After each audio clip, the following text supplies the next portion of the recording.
All right, great. Good evening, ladies. How are you guys doing? I'm great. I had a good day, so I'm good. I'm good, thanks. My name is Tandazani. Okay, I see that the messages will be quite delayed. I'm not too sure if we'll be like hearing each other from, at the right time. But my name is Tandazani. I am the co-director of Women in Business. I run my own catering and events company called Food by the Gift. I'm now based in Joburg. I was based in Pietermaritzburg, and then I moved early last year to Johannesburg, and I'm hoping to meet more people who are in Joburg and to grow our network as women in business. So today we're having such an interesting topic. As a woman in my early 20s, mid 20s, to put it safe, it's something that I haven't thought as far. So I think it's going to be an opportunity to learn. And I hope that even people who are in their early 30s, 40s, 50s, 60s, and 70s will be able to grasp as much as possible from today's lesson and just the coffee and conversation around it. I hope you guys have your drinks. I have my water with me so that we can just have the flowing conversation and not to have it like uptight. It's coffee and conversation at the end of the day. So we have an amazing guest speaker. Her name is Xoli Madlala. She is the menopause advocate, public speaker, an author, and a menopause policy advisor. Can you just please give a round of applause for our guest as she's about to start? She's going to introduce herself and just take us through today's topic. And if you have any questions, you can definitely draft them on the comment section, or if you like to discuss anything that she has presented, we can definitely be open to do that. So over to you, Oli. Yay! Drum roll. Drum roll. Good evening. Welcome to Women in Business Coffee and So much. I Conversation. also have my glass of water next to me. Great. I'm not a coffee person. And since I think it was Okay. just a small group thus far, I think it would be great if maybe everybody can just introduce themselves. Let us know Mm. on which end of the age spectrum they are on. As you said that you are in your mid-20s, then Mm. it would be interesting to know also, like the other ladies, where they are. Fantastic. So I'm just going to get out of the video so that I do not affect maybe the quality of the recording. And whoever that is introducing themselves can come on video if they're fine with it. If not, no train smash also. Yeah. Hello, I'm Famida Kikia. I'm 60 years old. Woohoo! Welcome, welcome, welcome. Thank you. Thank you. And Numpumelelo, are you going to be the next in line? Yes, hello. Thank you for this opportunity. This is Nompumelelo Cele from Kanya M Creative Solutions, and I'm also in the committee for women in business. I'm a member of the committee there, and I'm assisting with the recording of the session today. Lovely to have such an incredible speaker who has written a book about today's topic. We welcome you. Thank you. Thank you. Thank you, Mbe. Welcome, welcome. Zama.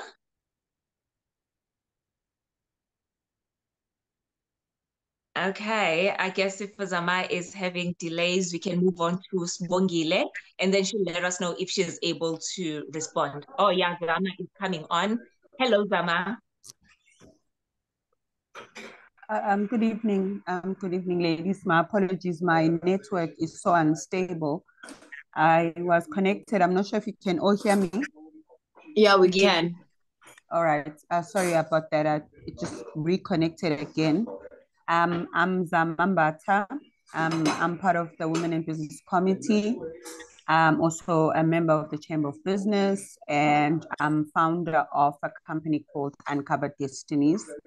Currently, I'm doing my certification in life coaching. And yeah, I'm 42 this year. And this is a very interesting topic for me because I just like to obviously find out, you know, what a woman goes through at a certain age. And I think it will be very informative what will be discussed this evening. I'm looking forward to it. Thank you very much. Cheers. Thank you Thank you so so much. much, Lama. Sbongile. Let us give it a second. Maybe also her network is delaying a bit. And if she does, oh, Yeah, she is. hello. Hello, good evening, ladies. My name is Wangile Mufokeng. I'm actually not in business. I got an invite from my friend, Dr. Nomsa.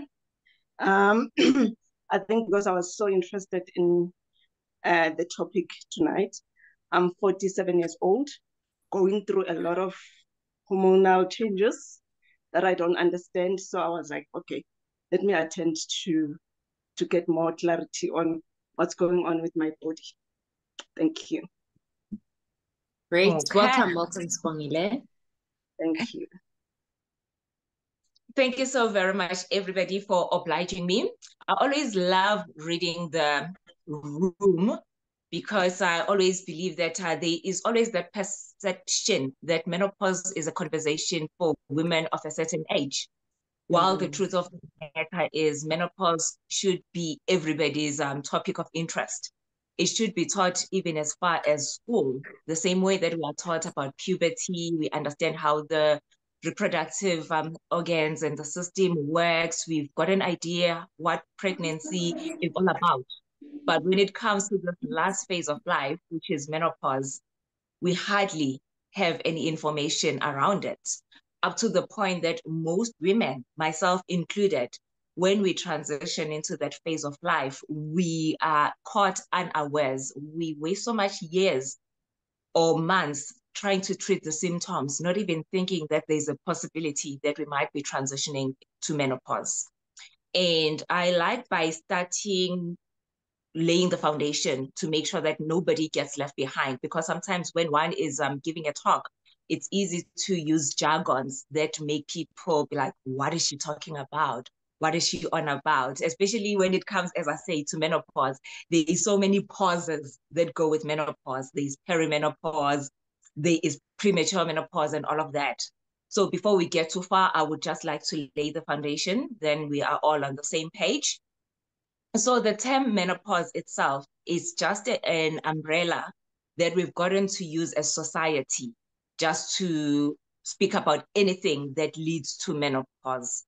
But menopause in its essence is that single life event when a woman's periods have come to a stop, meaning that their chances of conceiving, bearing children naturally, it is gone, it is over. Their eggs are depleted. I always refer it to like a birthday, for lack of a better word, because it happens on that day. And that is when normally, when it's natural menopause that we're talking about, a woman has not had periods for 12 months. And I said natural menopause because there's also medically induced menopause. That is when a woman has had to go into menopause due to certain medications. For example, say you are in your 20s and you have a certain type of a cancer, for example, and then you have to go on radiation or chemotherapy, and then it induces menopause before the natural menopause. So that is the first terminology, if anybody is taking notes, medically induced menopause. Hence, I say this conversation should be anybody's interest because it can happen before the natural age, which we've gotten used to. And then the surgically induced menopause. And that is when a woman has had to do certain operations that lead them again to menopause before time. That is the second terminology, surgically induced menopause. And then when it comes to the natural menopause, the months or the years that are leading to that single life event, which is menopause, that period is called perimenopause. And since every woman is different, the perimenopause period cannot be cut and dried to say that this is exactly how each woman is going to transition into menopause. Studies have shown that 25% of women will transition into menopause quite easily. Just like we know when it comes to periods, there's women that don't get PMS, that don't have any struggles. They just get their periods and that's it. And then there's the group of women that will have mild symptoms. Women, even if when they're having periods, for example, life still continues, even though they will complain to say, "Ooh, period pains are hectic. I am struggling with this and that," but they are still able to function and show up for life. And then there's the other percentage, 25%, who will struggle with menopause, have severe, just like with periods. For a lot of different things. May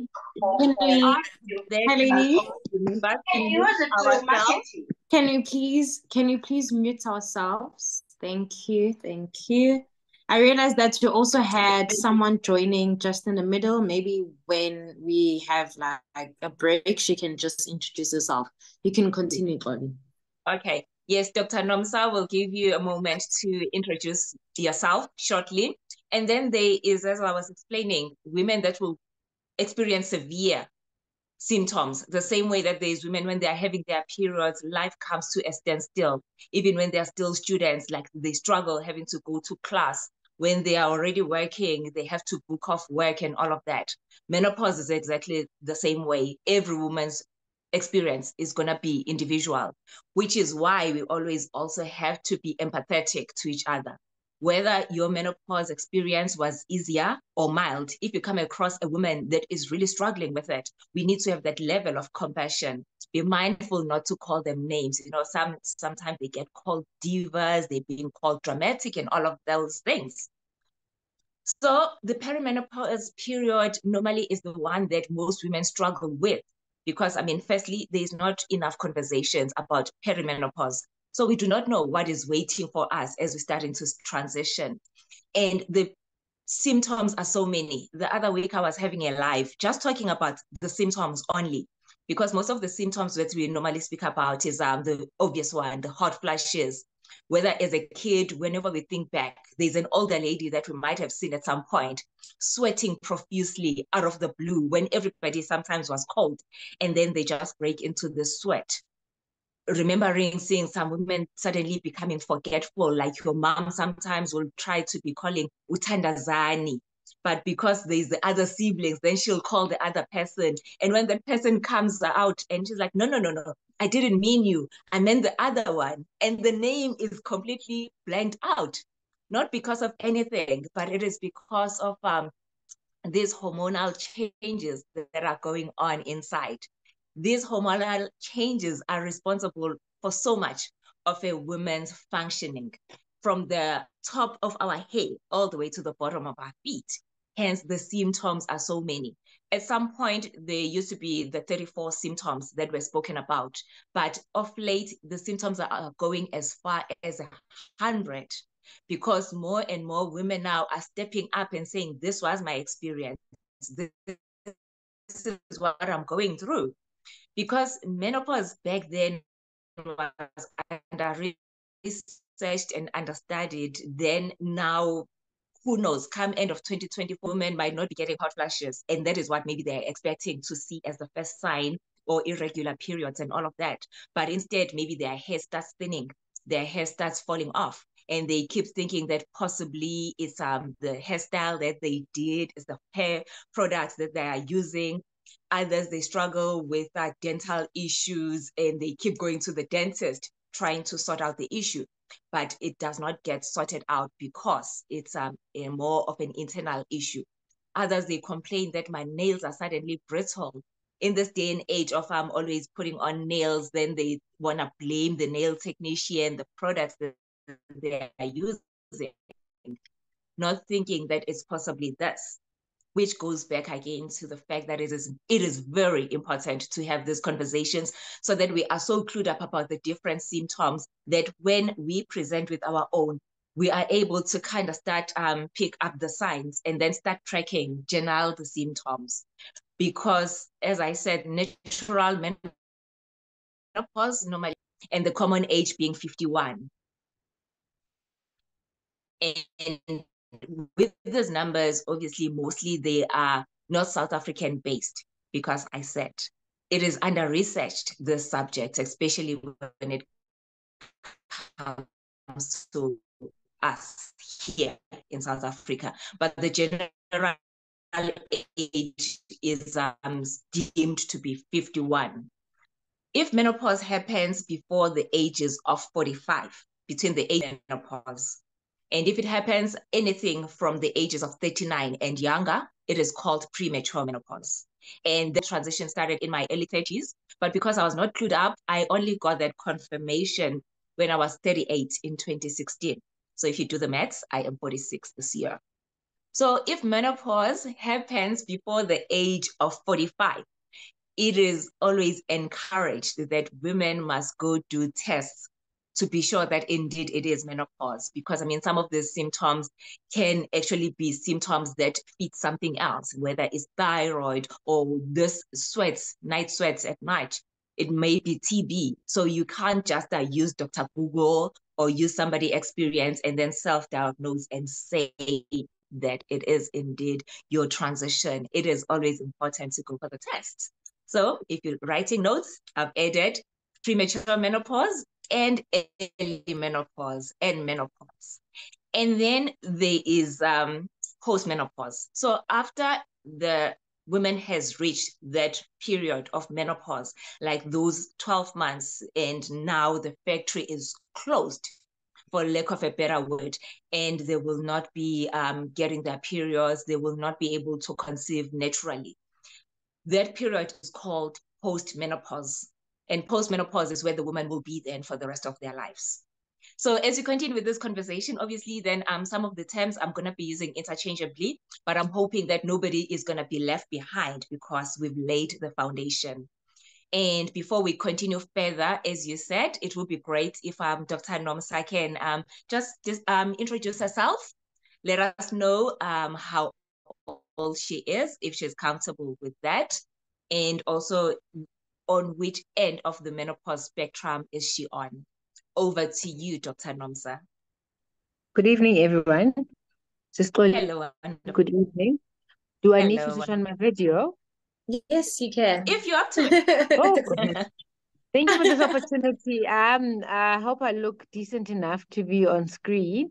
You do. I'm here with my mother. We're listening in with my mom. My mom is 81. So Mama.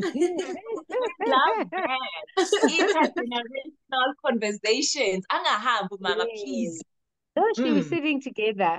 And my mom is 81 and I'm 46. And it's interesting that I found out today that Xoli knows my sister in the US because I posted today's session. And my sister's like, Xoli, but this is not why I've been given this opportunity to talk. So I am 46 and I started noticing that when I turn 40, I have an afro. I have hair for hair, like I have hair for days. But when I turned 40, my hair started to thin. And I didn't think it was anything. I cut my hair and I thought, my hair's going to grow. And my hair has never really gone back to its full thickness. And, when you talk to friends, you realize that, I'm craving sweets. I've got non-specific aches and pains. And I've got a daughter and a son, but I'll be calling my daughter and I'll be saying, Zion, but I'm trying to get my daughter's attention. And I mean, as you were saying now, I realized that, okay, so I would say I'm perimenopausal. I am still on a contraceptive, so I'm not sure from a point of what is what, but the symptoms from a point of the thinning of the hair, from the point of all the other related symptoms, and I guess the mental related symptoms, the mental health related symptoms. You never know if is it work or is it menopause, but you do realize that there's an element of both. Yeah, that's who I am and that's where I am. And I see my other friend, Usbongile, my friend from childhood, is also here. Hi, Usbongile. It's a mini reunion, hey? Literally. Love it, Kesana. Because as Uthandazani was saying that, she's moved to Joburg. I made a mental note to chat to you of this platform just to touch base and find out exactly where you are, because it's always great to make the circle bigger. So we shall definitely. I'm looking forward to that. Definitely. Yes. So as it's a long list. If anybody is interested in knowing more of the symptoms, they are more than welcome to check the live that I did on Instagram last week. I saved it so they can just go through those symptoms, because as she mentioned, the focus is normally on the physical symptoms because they are more evident. But there's the emotional symptoms, low mood, irritability, mood swings, and all of that can actually affect even our relationships. And when I say relationships, I'm not talking about romantic relationships. I mean, you can be in a household where there is a child that is also going into puberty, that is dealing with their own changes. And we know that puberty comes also with its own emotional and psychological changes. And then you find that there's a mother that is also transitioning into menopause, who is also dealing with her own symptoms. So it can affect how they relate with each other.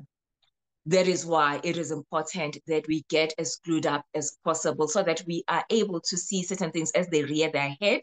Then we can be able to have conversations in the household. For example, the other day I was chatting with this other lady at gym. Her mom is in her 70s.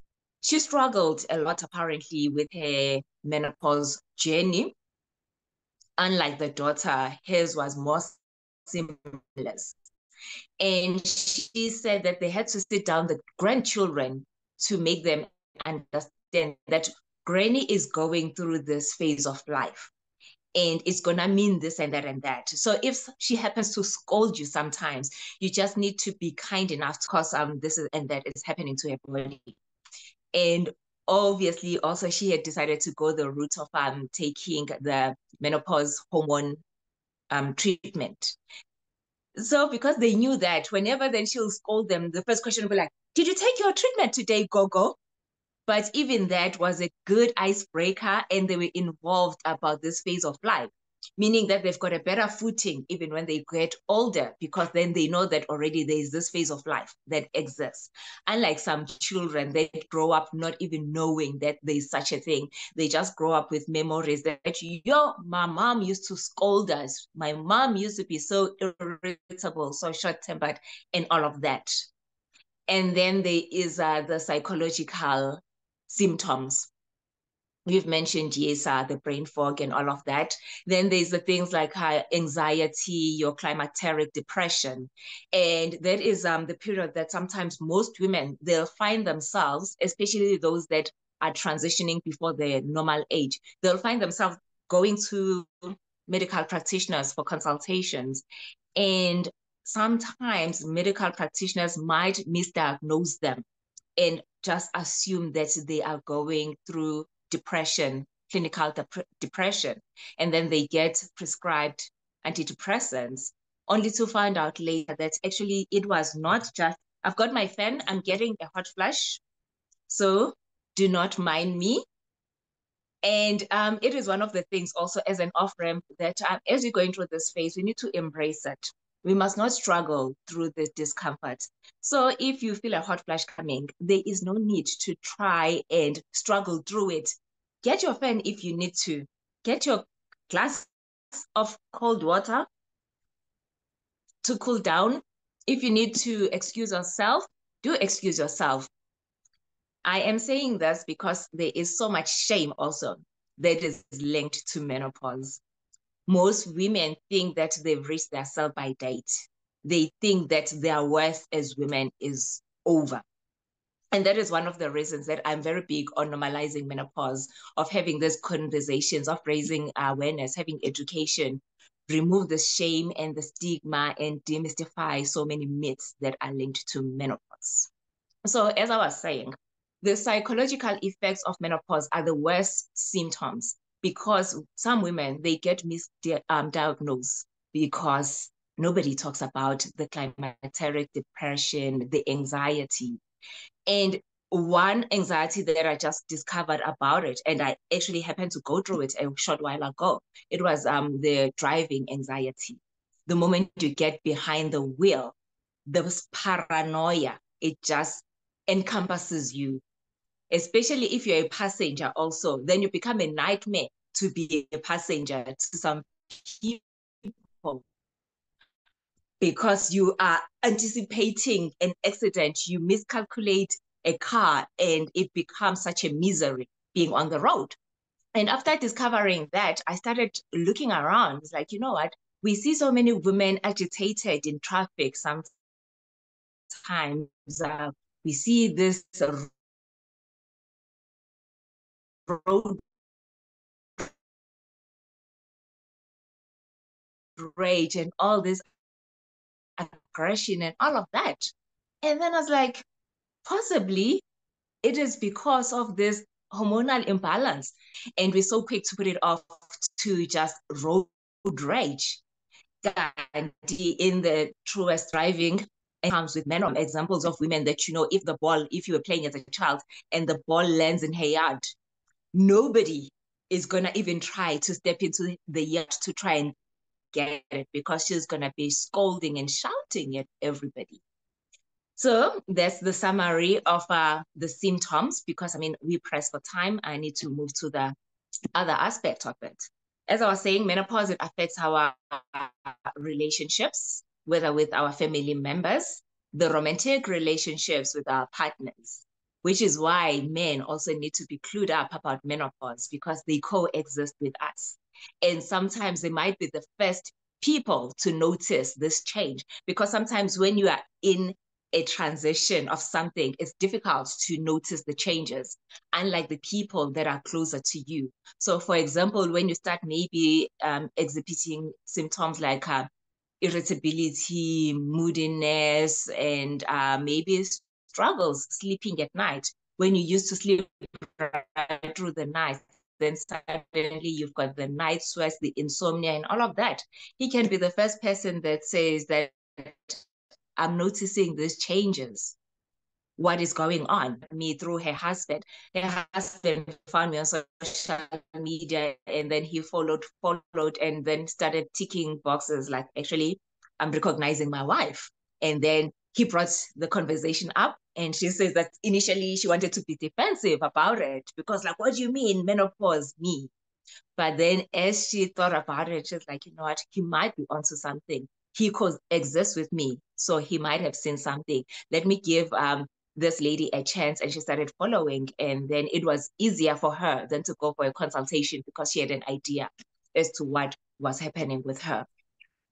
And also because men also are our colleagues. They are our leaders at work. So they need to be able to coexist with us even at work. The same way that they are able to support pregnant women, even though they'll never be pregnant as men. But they've got an idea when a woman says that I'm struggling with whatever symptoms, or we know what it is, even though they've never had it. The same way when a woman is saying that, oh, I am having a hot flash, and then can be like, what do you need me to do? Should I switch on the aircon? Should I open the window? But they've got an idea how to offer that support. And the same way that they are not also be dismissive about it, because I mean, it's a topic that nobody speaks about, so they're not clued up about it. And if they are dismissive, that it might cause strife between you in the office or as business partners, because now you feel unsupported, you feel like this one is just being so flippant. So it is very important to make sure that men are as knowledgeable as possible. And then the effects of menopause also affect our careers. It affects our business life also. For example, if anybody's got questions as I'm going along, as Tandazani did say, please feel free to pop them on the chat, or you can put your hand up and then we'll make notes. And then I think in the next 5 minutes, maybe we can just hear if anybody's got anything to say. So as business women, as career women, menopause can really turn our professional lives also upside down. I mentioned things like how your night sweats, your insomnia, and all of that. A person that has not had a decent night's rest, when they wake up in the morning, they are fatigued, they are irritable. Research has shown that they are almost as bad as a drunk person. Coordination is messed up and all of that. Now you're a professional, you have to show up at work. Already you are on a a disadvantage because you are not well rested. You are fatigued, you're moody, you are irritable, your cognition and all of that is not as good. And then sometimes you have to show up wearing a professional suit. You're going to an interview, or you're going to a board meeting, or your place of employment has got a uniform. You have to wear this uniform. And when you get a hot flush, this outfit that you're wearing, this uniform that you're wearing is not helping matters. Like, for example, when I went into perimenopause, I was working as a flight attendant. And our uniform, like, it was a whole suit. Then there's the scarf I wanted to. If now this is part of the company's uniform regulation and there is no menopause conversations in your place of employment, there is no menopause policy, you have to suffer through it because you are going to get into trouble for not showing up in uniform. If you're going for an interview or for a board meeting, you can't just rock up in your sleeveless or a spaghetti strap top because it's deemed to be unprofessional. So it's all of these things that can subtly affect us. Then mid-meeting, mid-interview, mid-whatever that you are doing, there's colleagues around, you get this hot flash. Then it affects your self-esteem, your self-confidence. People are looking at you almost like, what freak of nature are you morphing to be right in front of our eyes? Yet again, it is important to normalize these conversations in professional spaces so that even if you are to see somebody struggling, you are able to have that level of compassion.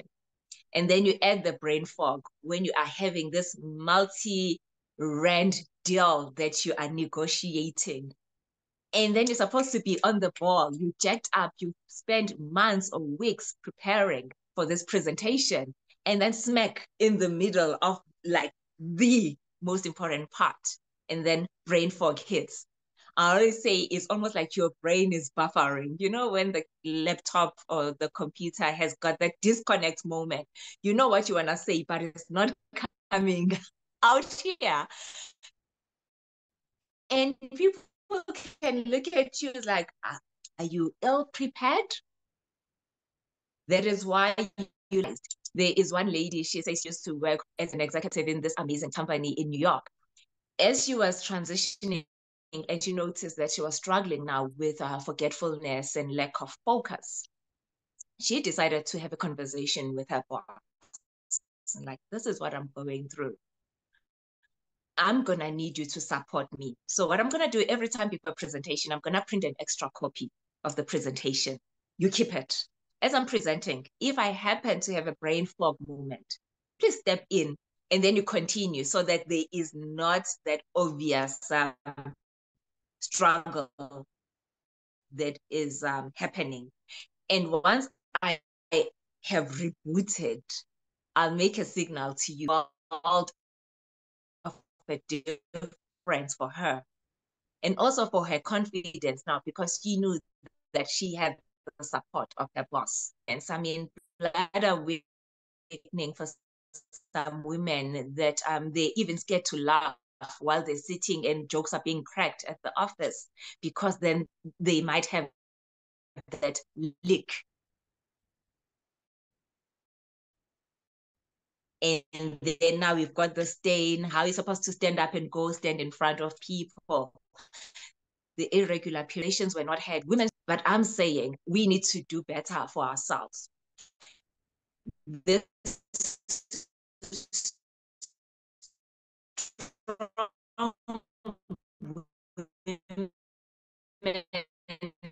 syndrome, I am determined to lead these conversations. Hence, I'm saying that of other women, what was happening, I was like, I ain't gonna suffer in silence. And in me, I see that Q&A is about to open. It was me saying that we need to step up. We need to raise our voices collectively as women. Whether you are there, it should be an interest to you as a menopause preparation passage. And that if you are there and it was easy for you, you are able to support other women. even if you are on the other side, you are able to step up and share your experience, like who Dr. Nomsa came with Mama, which is wonderful, because we need to have also intergenerational conversations, hear from them. How did they navigate this phase of life back then and all of that? I'm going to pause here for now, and then we'll take it as my goodness, thank you so much. There is, yeah. Yeah, Sheila, I mean, I'm like, wow, what a great opportunity to learn and be exposed to such information. We really, really do appreciate it. I don't know if we have any questions, but I already have two. So the first one, I don't know how we're going to do it. I don't know how you prefer to do it. If you take questions and answer, or okay, maybe we can do it that way. Take questions, we answer so that we don't get like confused. But my first one is, so then how do we balance the hormones? Like, is there a way of balancing the hormones? Is there a way of maybe not really preventing, but like making sure that your hormones are balanced? Because also I've learned that there are ladies who grew like inchebe, and it's also because of like imbalanced hormones, even like young people. So is there a way of making sure that your hormones are always balanced, or like trying different ways? And when is it me or Utandazani is frozen? Can somebody unmute and testing? Okay, let us see. Yeah, she is frozen. Okay, while we're waiting for her, let us take the other question from, oh, she's coming on. Tandazani? Yes. Sorry about that. You were frozen for a while. Is it? I was receiving a call, sorry. Did you hear my last question? You were asking about the hormonal imbalance. And Yes. what was your second question? Did you? The second one was that where do we test? Because you mentioned what we need to test and make sure that, okay, and the last one, third one is, do men also go through changes, or it's just as women? Okay. That's all. Okay. So with hormonal imbalance, and also I think it boils down to trying to live as healthy as possible, as early as possible, because some of the things that we go through is due to certain lifestyle exposures. I'm gonna say this in relation to things like how we eat. It plays a huge role. Normally, we've been taught that we eat for enjoyment first, before eating for nourishment, for understanding the role that food plays inside our bodies. The role that sleep plays, a good night's rest for the body to replenish, to renew itself. Most of us, we hardly get the recommended amount of sleep for a number of reasons. Hence, there is even like all these insomniac terms that we use. People are busy on social media in the middle of the night. But the effect of that on our bodies, it's bigger than what we are aware of. The importance of things like cutting down on sugar, the importance of leading an active lifestyle, the importance of managing stress, the importance of spending time out in sunlight, in sunshine, vitamin D, and all of that. So it is quite broad. For example, I'm not in any way trying to promote or market the book, but there's even a passage here in the book where I talk about EDCs. EDCs stands for endocrine disrupting chemicals. They affect our reproductive organs as women. And it's in things that we are exposed to daily, but we are not even aware of. It's chemicals that can be found in household cleaning products. It can be found in some of the beauty products that we use, the makeup that we use, and the foam baths and all of that, the takeaway styrofoam containers that you take your doggy bag in, you get home, you just throw in the microwave. And if you've noticed, sometimes if you leave it too long, it even burns in, and there's holes in that container. And you never think, as this has been burned and it got the holes, what happened to the chemicals or to the plastic from that styrofoam container? But it seeped into the food. And the microwave meals that we've been so taught, because you know what, you stay by yourself, you're always on the go. Then you just go past the store, you buy this quick meal, you throw it in the microwave. And as you are heating it up, there is certain chemicals that are seeping into that.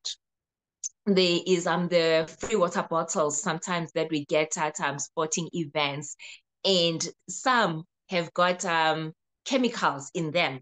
For example, if you were to go to some stores, you'll see the sticker, if you buy a water bottle, is written BPA free. That's a chemical that is in some of the plastic bottles or plastic products. So trying to balance our hormones and being as knowledgeable about the hidden effects that affects our reproductive system is important. The hair care products, I mean, most girls, they start relaxing their hair from a young age, and it has become like an expected thing that it relax must burn you, or you just suffer through it. It means that it's working. But we don't understand that as it's burning you, you're absorbing it into your scalp. Where is that chemical going into? And as women, those chemicals, then they go into our reproductive organs, into our hormones, and then it leads to all of these imbalances. But we are not mindful of those things. We are not aware because nobody teaches us of those things. So trying to live as healthy as possible, that is the biggest thing, taking charge of our health instead of having to correct things then when they've gone wrong. And also when it comes to menopause, obviously, there is, I mentioned it earlier, the menopause hormone treatment. It used to be called hormone replacement treatment, but then studies have concluded that it cannot be called replacement because nothing will ever replace the natural hormone in itself. I'm referring to like your estrogen now, the biggest or the most important female hormone. Yes, we do have testosterone like men, we do have about progesterone and other hormones, but that is why then they changed it to menopause hormone treatment. Then there's an option to go onto that. And before going onto it, obviously it's important to have in-depth conversations with the doctor, understand certain family history, also do your own research, also listen to your gut instinct also, because our gut instincts are always working. But when it comes to certain decisions, especially medically related, we try to suppress our gut instinct. Then you can decide that is this the one that I want to go on, because even they come in variations. There's the oral ones, there is the patches, and all and all. And when it comes to testing, you can either do it through your doctor, or you can go to the public hospitals, and then they will do the whole blood works. Then they will tell you that these are the results. And it's important to even try to get educated about even those terminologies or the different tests while there is enough time, because I've got an ex-high school mate that had her doctor miss when her hormones started fluctuating from 2019, when we went through it now in hindsight. That's when the changes started happening, but she only discovered last year and she was already postmenopausal. So it's important to be able to get a copy of your results. Then you can be able to ask the doctor, please enlighten me. Then you are able to advocate for yourself and be able to pick up things that your doctor might actually miss sometimes. And then when it comes to men, do they go through menopause? Not really. There is a term that is called andropause. And there used to be a phase when it used to be called the male menopause, but the medical fraternity was like, no, no, no. We cannot call it male menopause because it's not exactly the same. For example, with women, every woman, if they live long enough, they will go into menopause. Not every man is going to go into andropause. And that is when, it's an issue of testosterone. And those men that are going to suffer through that low testosterone or andropause, they will get things like hot flashes, some of them, erectile dysfunction, loss of muscle mass, and all of that. But theirs also is not as drastic or as hectic as menopause. And it's quite gradual also. For example, to show that it's not even like menopause. As I said, women, when they hit menopause and then they are postmenopausal, them being able to conceive and carry children naturally is gone. But you see with old men, like they're able to impregnate, like you find an old man having kids in old age, because not every man is gonna lose that function, for lack of a better word. And before I take the next question, I just wanted to say also, Guti, with menopause, it's not all doom and gloom. There's so many positives to menopause. I mean, other than also the blessing that you've lived long enough to reach that phase of life naturally. The wisdom that comes with getting older, not having to stress about your periods, not having to stress about falling pregnant. So it's quite a number of things. But before I continue, I would like to take the next question from PMCB, our senior, and she can share a bit about her experience if she's up to. Yeah, we only have 9 minutes left, 8 minutes actually. Hello, Miss PMCB, are you still with us to give your comment or your question?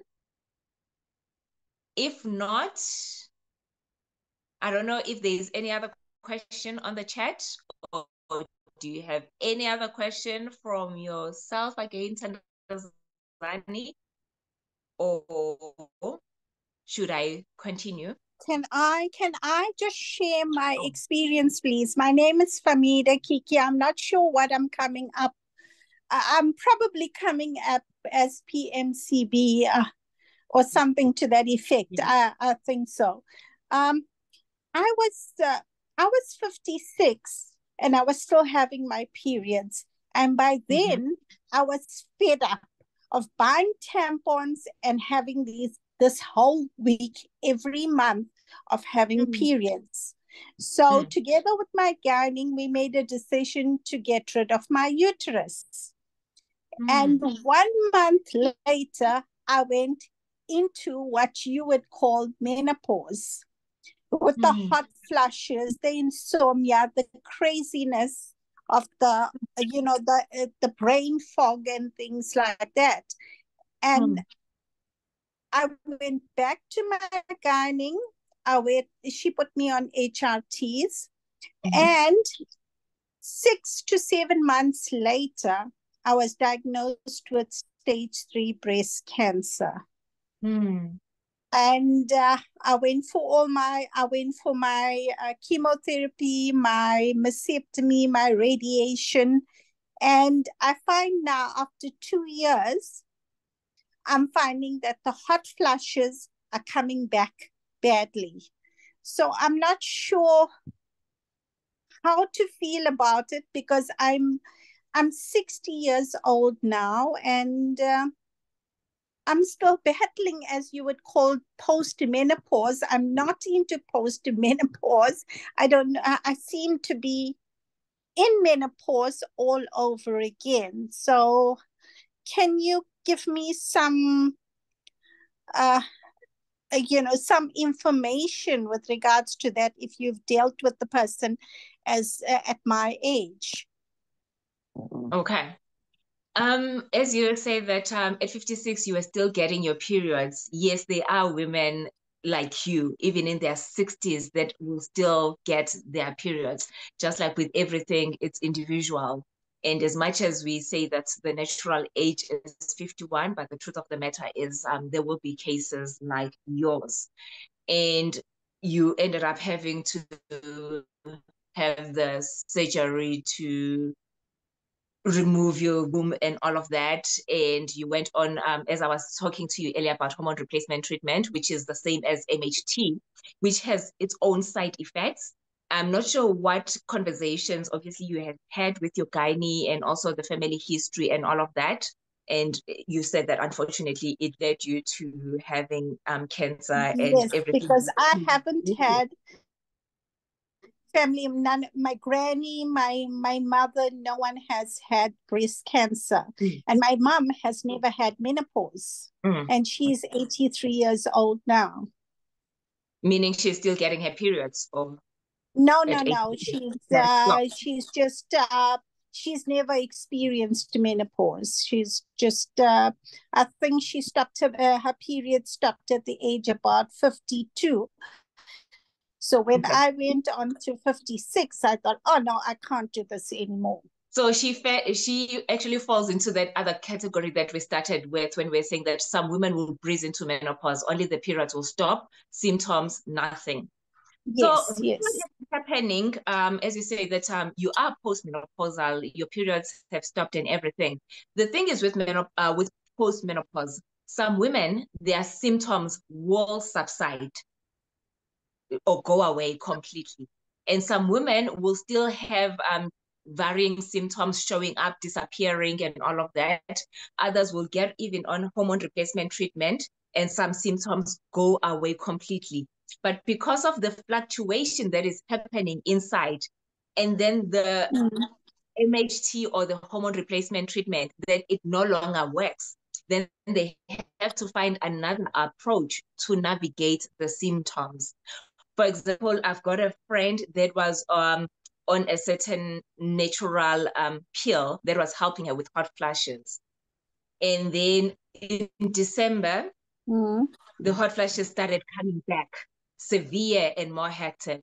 And then a few weeks ago, she started something else. And then she says that they are subsiding. So it's a never-ending journey because, as we say, hormones, as much as they've depleted, like the estrogen and everything inside, but whatever that is still left of it is still going haywire and doing different things. Hence, you cannot say that these are my symptoms for effect. For example, with me in the perimenopause phase, I used to have a certain type of symptom. And some went away when I was in posters. Start getting something and I'm like, wait, what is this? Then I'm like, okay, fine. It's part of like, sudden bruising and all of that, because there is one of the symptoms is misjudging distance. And then you find yourself, you suddenly come across as being clumsy, you're bumping yourself, you're bruising and all of that. So what you need to do, you either need to go for a consultation, and then your doctor can advise you how to navigate the symptoms, or there's also the alternative routes where you can explore herbal supplements. Yet again, with all of those things, it's a personal decision what you want to try. Right, right. Yes, I hear you. Worked for them. Some people, they track their eating lifestyle. For example, with me, when I've had too much sugar, I know that my hot flashes, they intensify. The levels of stress, I need to be mindful what I'm thinking about. For example, even in the house, my husband would look at me like, what are you thinking of? Because I might not even be aware, but whatever that is going on in the mind might just exacerbate the hot flashes. So it is important to go for a consultation, but also do your other research to say that, let me explore this. Sometimes go and browse into herbal shops, also have conversations with the practitioners. And there's also doctors that actually are dual, that are into science, but also understand that there is so much power in natural therapies. Yes, I guess I would have to look at other avenues.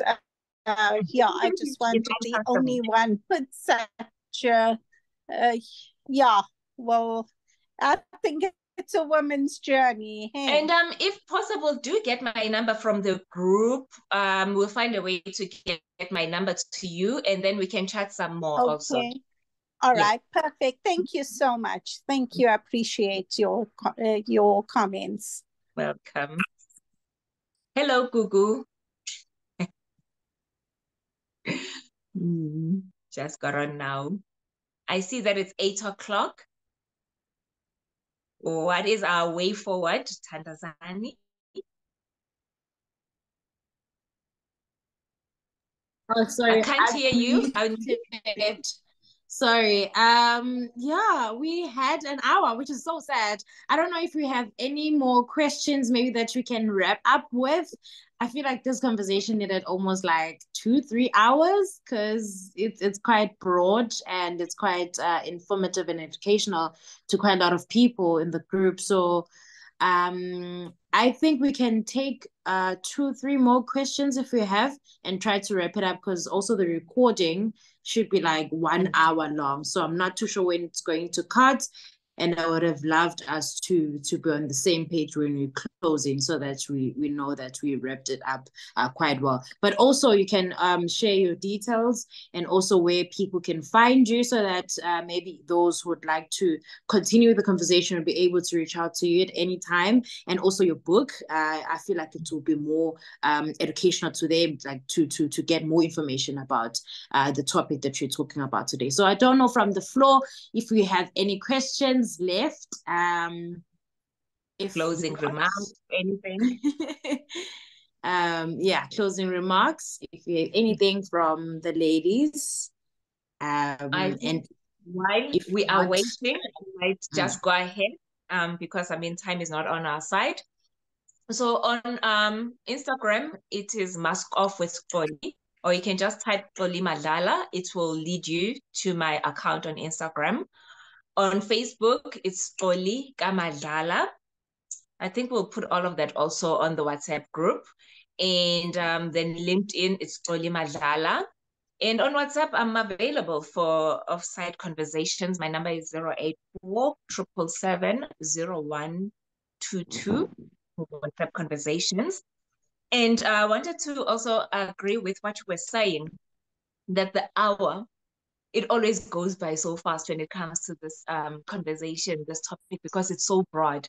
And that is why I decided to write the book, because I needed to put as much as possible. I mean, the book, most people always comment, obviously they comment on the cover and then they comment on the size of the book because it's just over 400 pages. It's an easy read though. It's not daunting. It's quite conversational and easy. I decided to cram in as much as I could, but even 400 pages later, there was still so much to put into the book. For example, there's chapter 25 that speaks purely to men. There is letters, because the church, we hardly speak about menopause, yet it affects couples at church. Women's fellowship ministries, they do not talk about menopause in the church. So we need to be able to know when to spiritualize certain things and when to have education around certain things. For example, menopause and ARVs, menopause and AIDS, women behind bars, how do they navigate this? So the conversation is broad, but still it was not enough. So book 2 is loading again because it's just a lot. So the book is available also through me. Anybody that is interested, they can WhatsApp me, or they can check online on SA Books Online. That's the name of the platform, SA Books Online.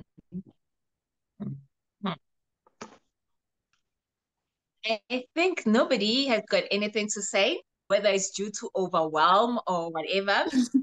But again, yeah. Yeah, I think ladies are still processing. That's what I believe. Because like my page is like packed up. I was busy writing notes. I'm like, really, that? Oh my goodness. So I know for sure that since it's not a conversation that we have more often, so other people are still trying to understand, oh, it's I'm actually free to speak up about this. Oh, I'm actually like, so I think it's also going to create a room for us as women as we're going to different places, workplaces, business places, and church as well, to be able to introduce it bit by bit and make sure that you are comfortable in different spaces with our growth, because we can never run away from it.